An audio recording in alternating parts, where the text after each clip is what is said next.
The closest star to the sun is a little over 4 light years away from us.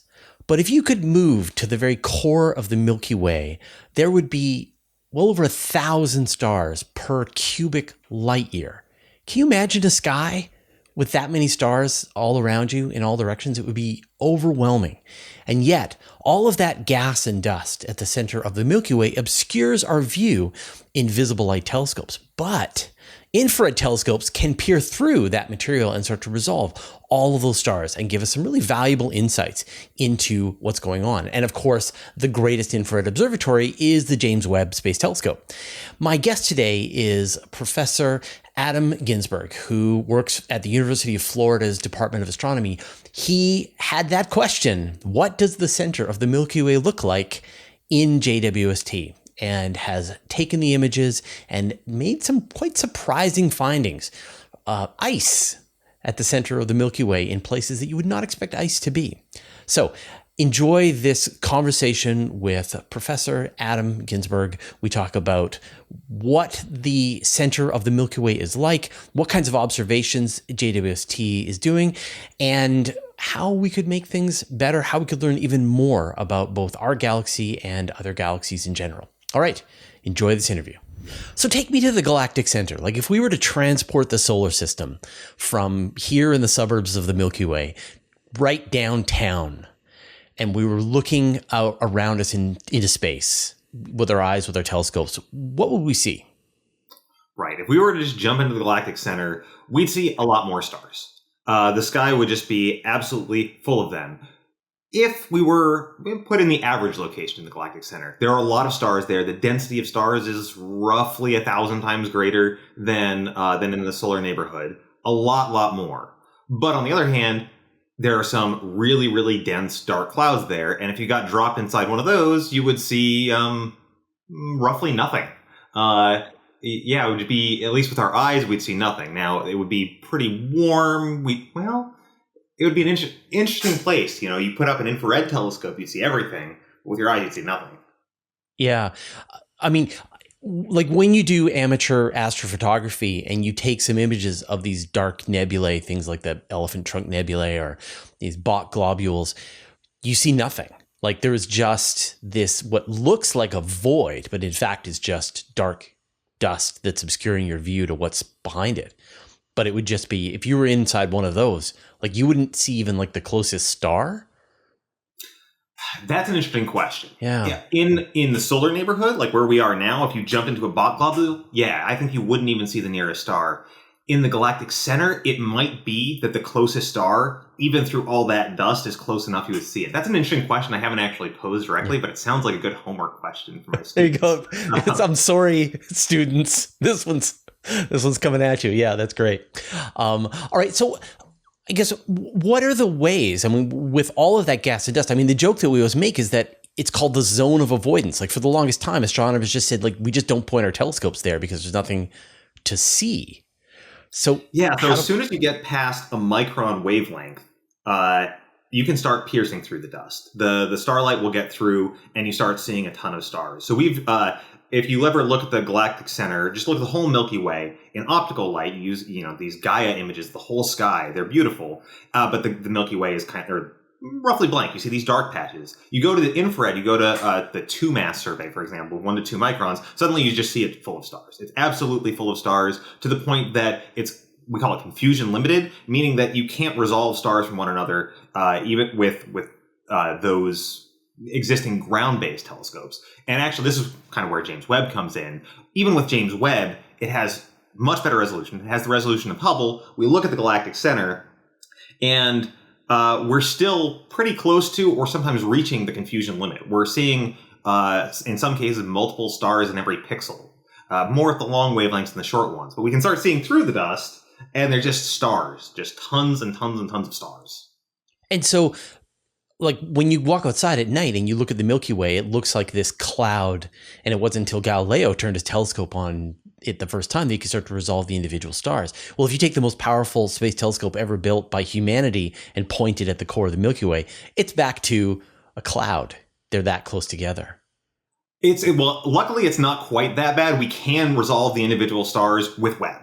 With the ground-based telescopes before, it was closer to that kind of cloud of just you could see that there's like some spots that are brighter than others. You can see some stars are brighter than others, but you couldn't resolve them super well. Now though, like that's actually one of the things that Webb has really enabled us to do is we are seeing the individual stars. And that's what's really cool here. That's like we probably this is maybe the densest part of the sky that Webb is going to point at. Maybe the most stars you're going to see in any field of view, except maybe globular clusters. And so we've heard a lot about Webb being used to look right out to the edge of the observable universe to see these highly redshifted galaxies that are just starting to come together. We've seen into newly forming planetary systems, but I haven't heard a lot of work being used to go into the core of the galaxy. So why is this the right tool to do this job? Right. Yeah. So the center of our galaxy is a very important place, and I'll explain that. But like, why is Webb the right tool to look there? Well, again, it's the infrared. We have to go to the infrared to see through all of the dust that is blocking out the galactic center. So between us and the galactic center, we have 8 kiloparsecs, or roughly 24,000 light years of Milky Way between us and the galactic center, and that path is just full of dust. The whole we're looking through the galactic disk edge on, so we see all this dust blocking out the center. Webb can see through most of that, especially because it's operating at longer wavelengths than ever before. Hubble could do it a little bit. Hubble's longest wavelengths could just barely do it, but Webb can go all the way in and goes out to even longer wavelengths where there's more interesting stuff happening in these wavelengths. Plus, once you get into the galactic center, there's actually even a lot more dust there that you have to pierce through if you want to really explore what the structure of the stuff between the stars is and the structure of the stars themselves. And so let's get into the scientific questions that you're hoping to answer with your observations of the galactic center. Yeah, so I'll start with just talking about, Webb is looking at the distant universe. And in the distant universe, what we see are galaxies that are just starting to form, right? They're making all of their stars at the beginning of time. At that time, they were actually a lot denser, a lot more compact, and a lot more active than most of the galaxies we see today. And really, there was just much more stuff happening in a given volume of gas than in the solar neighborhood around the sun today. Our galactic center is kind of like that, in the sense, at least, of the gas there is denser. There's just more stuff happening in any given patch of any volume of space.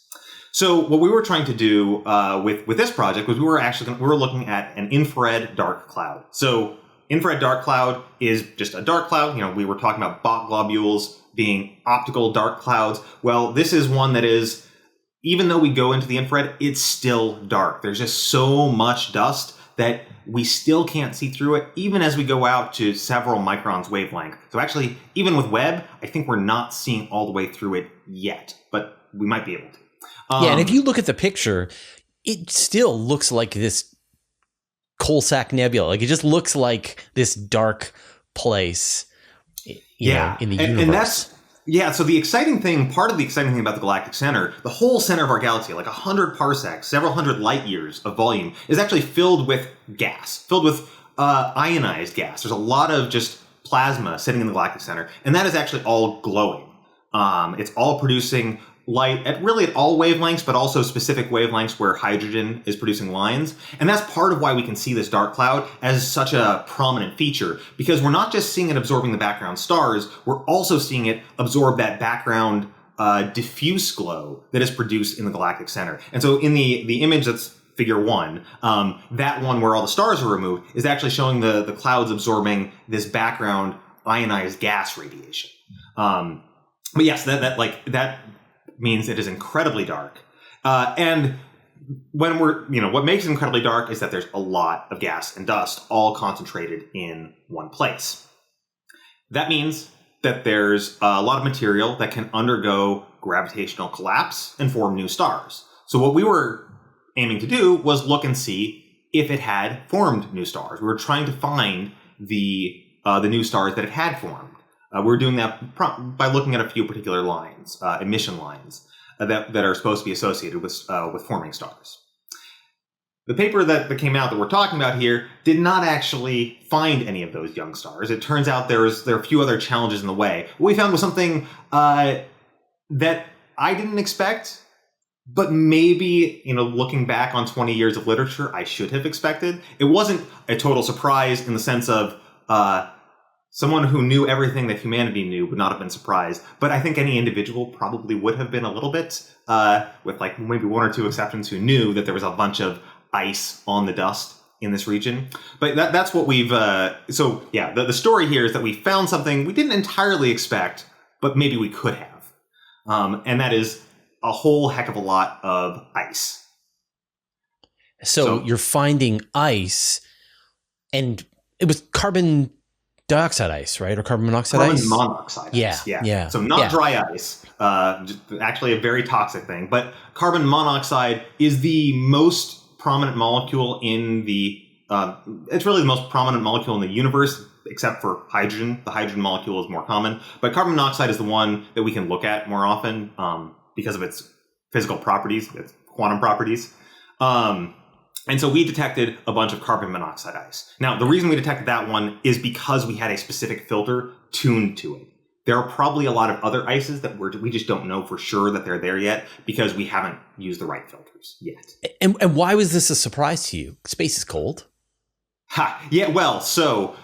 Space is cold, but space is also very low density in general. And, space is not always cold. Remember I was saying a moment ago that the Galactic Center is filled with this plasma. Well, most of the Galactic Center is actually sitting at roughly 10,000 degrees. Now, you wouldn't feel that if you got exposed to it because of the vacuum.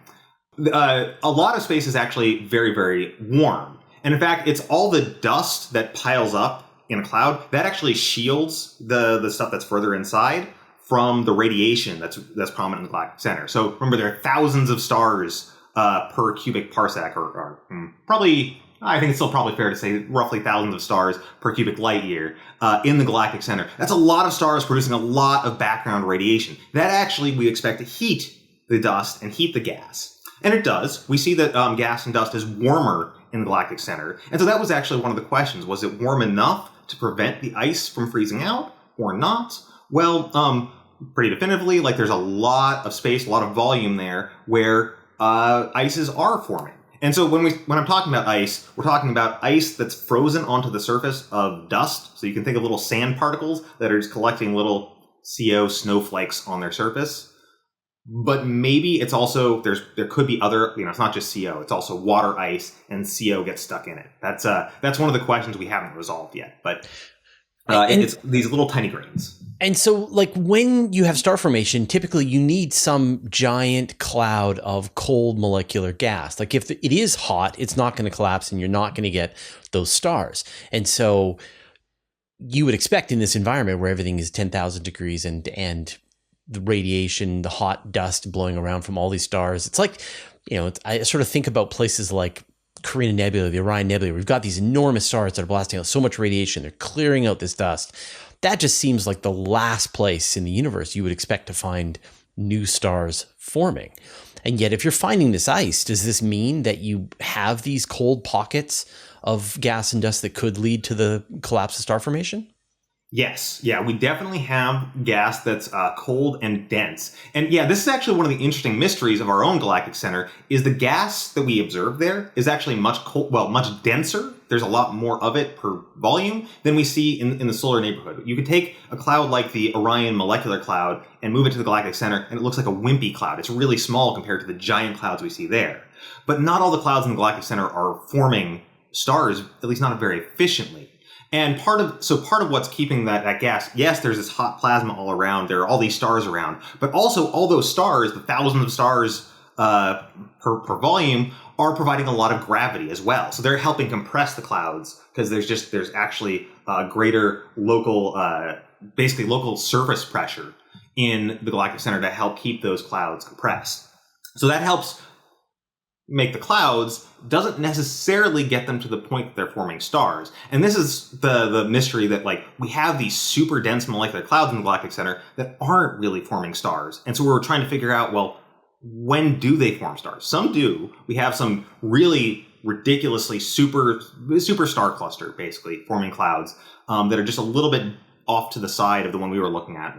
So our target was called the Brick. Sagittarius B2 is over to the side, and that one is really forming stars. And the Brick is basically not forming stars, even though it is very dense and very cold. And so that's the mystery we're trying to address. Now, that we're seeing all this CO ice, all this ice, means that it is going through this process of collapsing, but it's not collapsing all the way to form stars. It's just getting very, very dense, and it might actually bounce back out without forming stars. I mean, I think about this analogy of like nuclear fusion, controlled nuclear fusion here on Earth, where like the core of the sun, it uses enormous amounts of gravity to create the pressure that produces the fusion. And here on Earth, we can't produce the pressure, but we can make up for it with temperature.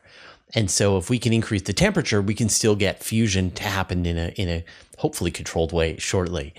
And so is the same kind of mechanism, like when you think about what's going into leading to star formation, if you can just force the clouds together with all of this pressure, maybe you can get star formation in a way that wouldn't normally happen with a cold molecular cloud. Yeah, right. So like, since we have a bunch of clouds that are floating around and not forming stars, the question is like, well, what does it need to make them form stars? And it might just be that you just need to pile a little bit more stuff on top, just put a little bit of extra pressure, and then they'll come and collapse. And that's like roughly the model. We're working on specific details of it, but that's the idea, is that gas flows in toward the galactic center. It actually comes in along the galactic bar. So you can imagine barred spiral galaxies, if you think of any of those face-on ones. There's gas flowing in along those bars. You see them as dust lanes if you look in the optical. That stuff flows into the galactic center, and some of it hits clouds in the galactic center, smashes with it, gets mixed in, and that might be what is needed to take it over the top. There are other ideas, though, that maybe it's actually when the clouds are just orbiting around. So we have the Sagittarius A, our black hole at the center, all this gas orbiting it. Sometimes if it's on elliptical orbits, it might be that when it gets on the closest part of that approach, the extra little bit of squeezing is what it causes that final bit of collapse that finally triggered that star formation. And we're still working on, we don't know which of those explanations holds. Well, is the density of stars at the core of the Milky Way, is that due to, I guess, the interesting conditions that allow more active star formation, or is it that there's some kind of forcing that's going on that's pushing them into a closer, like when you think about those inflows of gas coming along the bar, and I know there's a lot of other really interesting features that are being started to see in say the radio wavelengths. People are seeing these really interesting filaments that are coming, in that region as well. I mean, it's like, is the whole galaxy itself conspiring to sort of make the conditions very unique? And the result, I mean, we see 1,000 stars in a cubic light year. That's bonkers compared to where we are here, where it's, you have to go a few light years before you find another star. Yeah. So, okay, why are there so many stars there? I think that's actually maybe best described as historic, right? That most of the stars in the galactic center formed a very long time ago. And when our galaxy was forming, it formed, like, it started off small and got bigger. Well, at least that's one hypothesis. That's the, an inside-out formation model. But even if that's not the case, any way that you form galaxies, you're going to end up with most of the stars in the center, right? You have two galaxies merging, they're going to leave most of their stars in the center. Globular clusters have fallen in and gotten shredded apart, and a lot of their stars have ended up in the center. So all of the processes that happen as a galaxy lives its life, as a galaxy evolves, all conspire to put more stars in the center. Now, it also is a place where it tends to push the most gas into the center and form more stars there. So yes, it's also what you said, that like there is more star formation there. So actually, the galactic center accounts for roughly 10% today, 10% of all the star formation in our galaxy. So it is actually it's only a few hundred light years across. That zone has most of the dense molecular gas, most of the star, well, not most, 10%. It is overrepresented given its small size compared to the rest of the galaxy. And it's both that long history of star formation and just every process pushing stuff into the center, making it denser.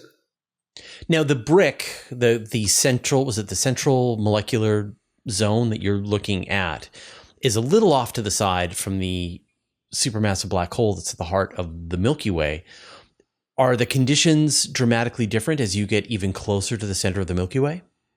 Yes, right. So we think the brick is roughly 100 parsecs, 300 light years away from Sagittarius A star. Now, in projection, it's much closer than that. It's only maybe roughly a quarter of that distance. But we think that it's closer to us along the line of sight. And that's part of what makes it dark. Is right. It's on the front of all that ionized gas, all that plasma. So yes, as you get closer to Sagittarius A star, conditions do get very different. And within that central roughly 10 parsecs, 30 light years, that's where we see an entirely different thing called the circumnuclear disk.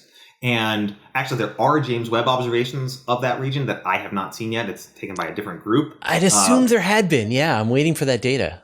Yeah, and in fact, there are a lot of different observations with different setups because some people are interested in looking at the stars in that central zone. Other people are interested in looking at the gas.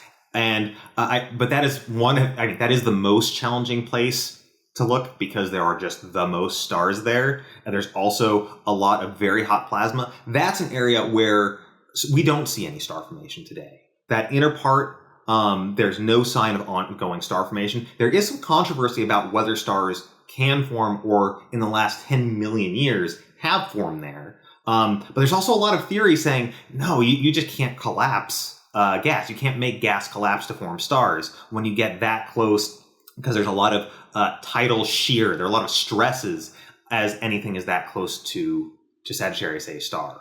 But yeah, that's some of the big, exciting, controversial discussion going on because we have there are stars close to Sagittarius A star, close to the black hole, that are too massive, too young to have fallen in, but we also don't know how to make them. We don't know how to make them in that spot. But yeah, if you look at the gas, you'll see images at some point of something called the mini spiral. That one shows up primarily in radio emission right now, but I think we're going to see Webb is going to have some nice images of it. And it has these like gas flowing in along multiple different directions. It's a really three-dimensional object. You kind of break that nice plane symmetry we have in the Milky Way's galactic disk, and stuff just starts falling in from all different ways. Oh, that's very interesting. Yeah, I can't wait to see those pictures. That sounds great. So I'd like to sort of connect the large-scale picture that we're starting to build of the universe with the one that we have close to home. Do the observations of galaxies, I know there's like sort of a middle range group of galaxy surveys that's going on, but also the stuff right at the very beginning of the universe. And we're seeing, in some cases, other galaxies and seeing how their centers are compared to ours, and then also watching how the first galaxies are coming together. Do these put together sort of puzzle pieces that you can use to try to resolve the mystery of what's happening at the center of the Milky Way? Yeah, that's really the idea. And the advantage we get with our own galactic center, with the center of the Milky Way, is we can resolve the individual stars. We can see and count individual stars and individual young stars. Like we will be able to see the young stellar objects, the things that are still collapsing, still forming.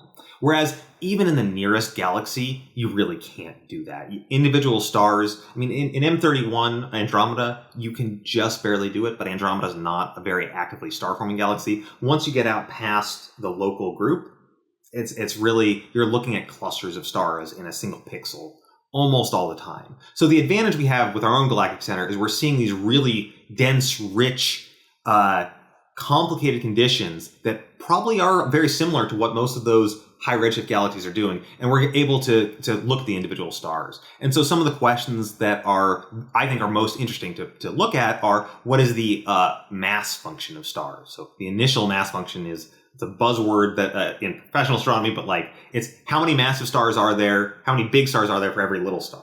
And we know what that is roughly in the solar neighborhood, but it's a surprisingly hard thing to measure. And I think our best prospects for doing that in conditions that are like the early universe are in our own galactic center. And similarly, looking at the conditions where gas is very dense, where there's a lot of gravitational shear, these conditions we get to look at in clouds like the brick. What would it take to give you better observations? Like, obviously, I'm already discounting the observations from the greatest telescope ever built by humanity, but to take it to the next level, what would you need, do you think?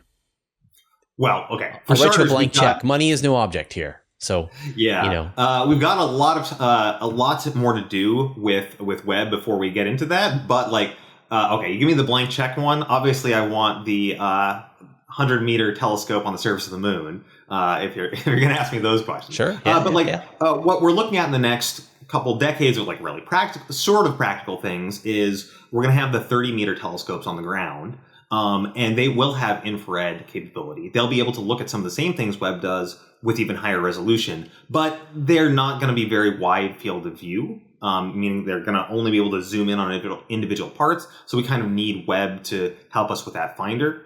But some of I'll give you the wish list of things that could actually happen. So one would be Gaia in the infrared, because right now Gaia doesn't really detect any stars in the Galactic Center. Gaia is this astrometry mission. It tells the distance to stars, and one of the big challenges is we don't know the distance to individual stars when we look toward the Galactic Center. There's always been this problem of a degeneracy between stars will look fainter if they're further away, or if there's more dust in front of them.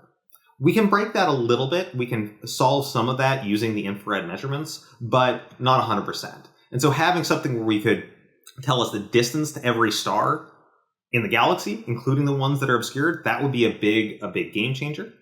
The other thing that on my wish list is I would love to have a far infrared telescope that has the same resolution as Webb. Because right now, getting to this really good resolution where we can see the individual stars, we can resolve them from one another, we can only do that out to 5, maybe 10 microns, and that's with Webb. Then from 10 microns out to a millimeter, so 1,000 microns, in that range, we really don't have anything with comparable resolution. At 1,000 microns, we have ALMA, the Atacama Large Millimeter Array, that interferometer. We can do that. Everywhere between, the resolution we have is kind of crummy. It's, instead of 0.1 arc seconds like we have with Webb, it's 30 arc seconds or 10 arc seconds at best with Herschel.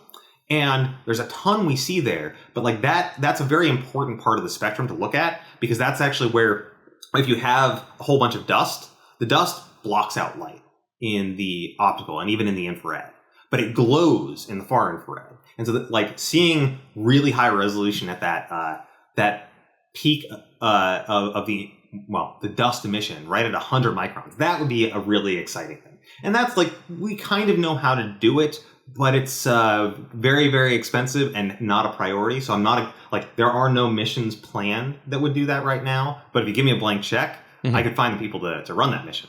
Right. That would be like a super Spitzer, something that's yeah, cooled. Or maybe even a super Herschel.